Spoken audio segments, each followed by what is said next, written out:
Hello, my name is Lenny, and welcome to this financial literacy course. This week's module will be focused on an introduction to banks in the United States.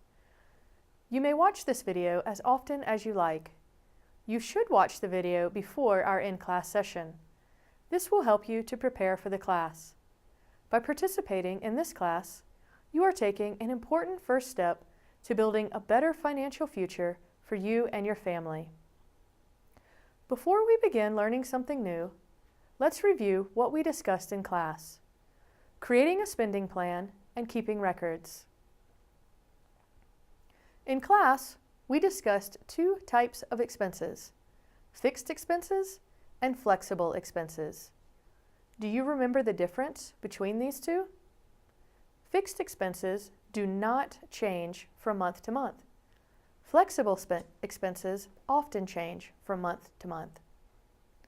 Let's look at some possible expenses you may have each month.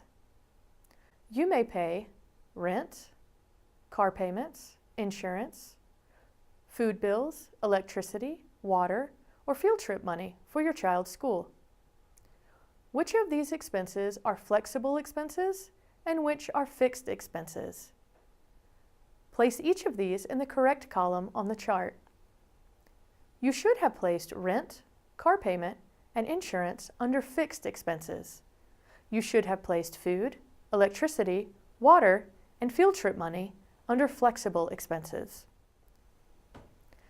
Now I want you to look back in your notebook. In class, we created a list of your monthly expenses and a list of your monthly income.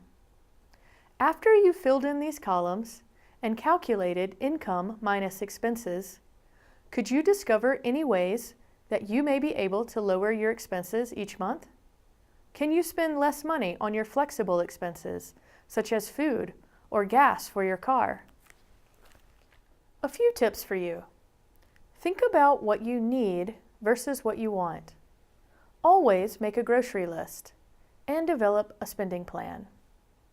Don't be afraid to review this at home. Cutting back on expenses will take the whole family. Okay, now we will begin our Introduction to Banks in the United States module. Banks and credit unions are financial institutions that offer you a safe place to keep your money. These institutions use your deposits to make loans. The institutions are safe because money placed in them by customers is insured and protected. Banks are for-profit financial institutions. They make loans, pay checks, accept deposits, and provide other financial services. Credit unions are non-profit financial institutions owned by the people.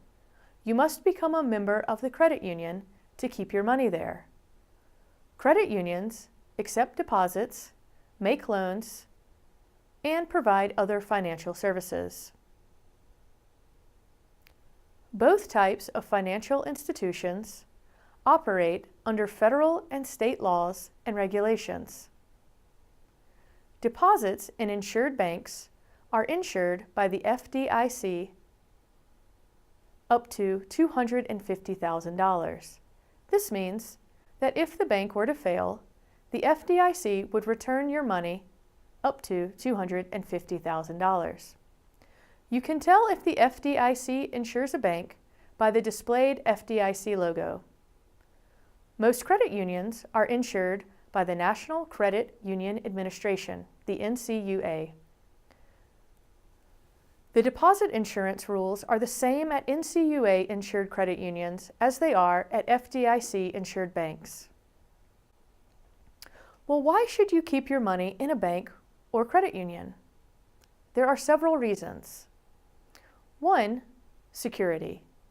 The FDIC and the NCUA insure deposits up to the maximum amount allowed by law.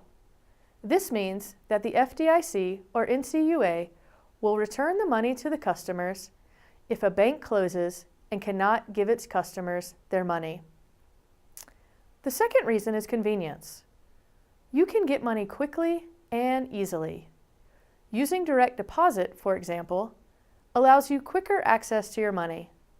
Online banking allows you 24-hour access to your account. The third reason is cost.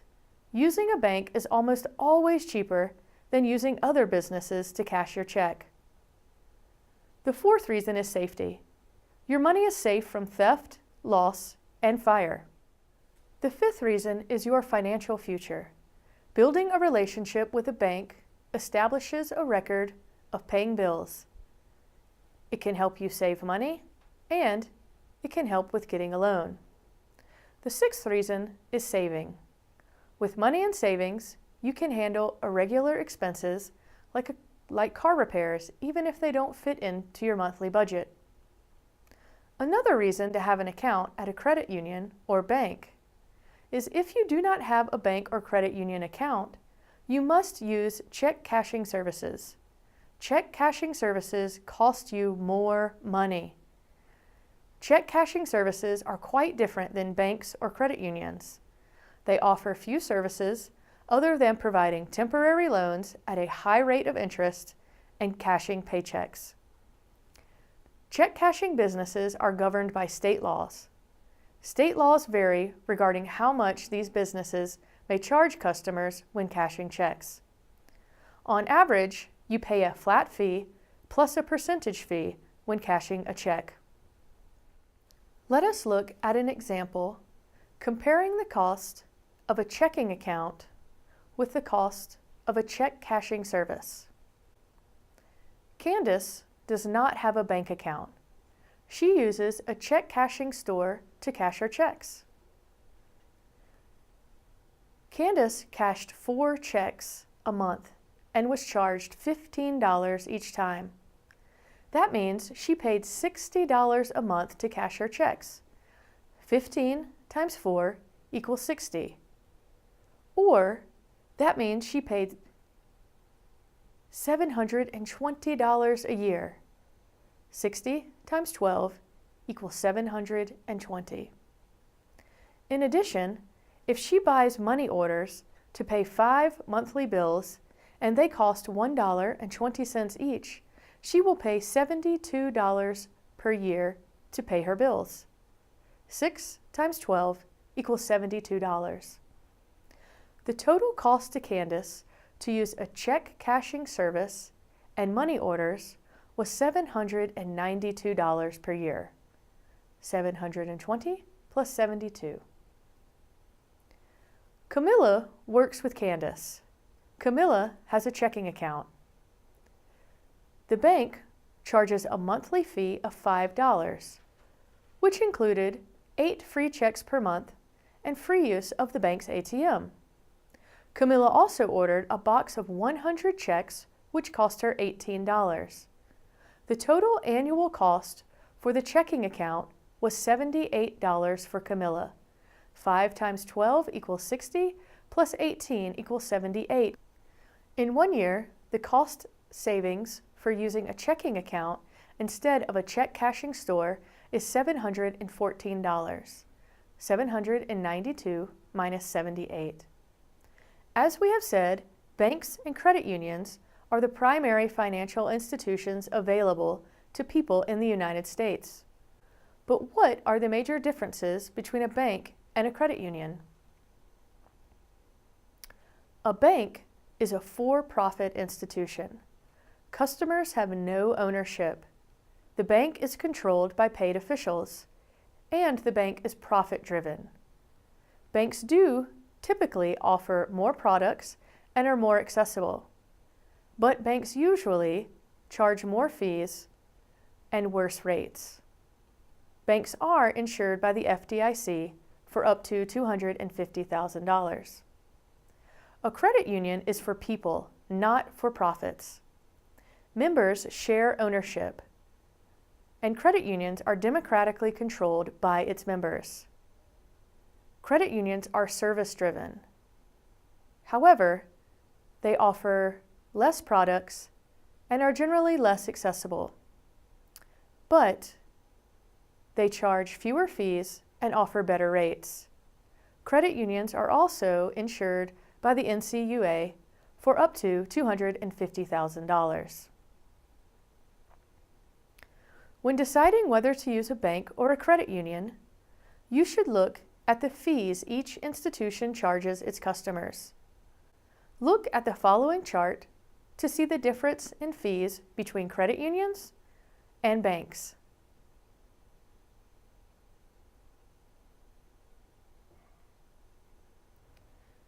As you can see, the fees charged by banks are higher than those of the credit union. Once you decide whether you want to use a bank or a credit union, you must decide what type of account you want to open. There are two types of accounts you can open with the bank or credit union: a checking account or a savings account. Checking accounts allow you to deposit money and pay your bills. Once you are working, you can receive your paycheck as a direct deposit. This means your paycheck will go directly to your checking account from your employer. This is often the first type of account people open. If you have some savings or want to start saving, you can open a separate bank account. Savings accounts help you save money for the future. You can earn interest by putting money in a savings account. However, most savings accounts only allow you to take money out once or twice a month. We will talk more about this in another lesson. For our next class, I want you to think about which institution is right for you, a bank or a credit union. See you next week!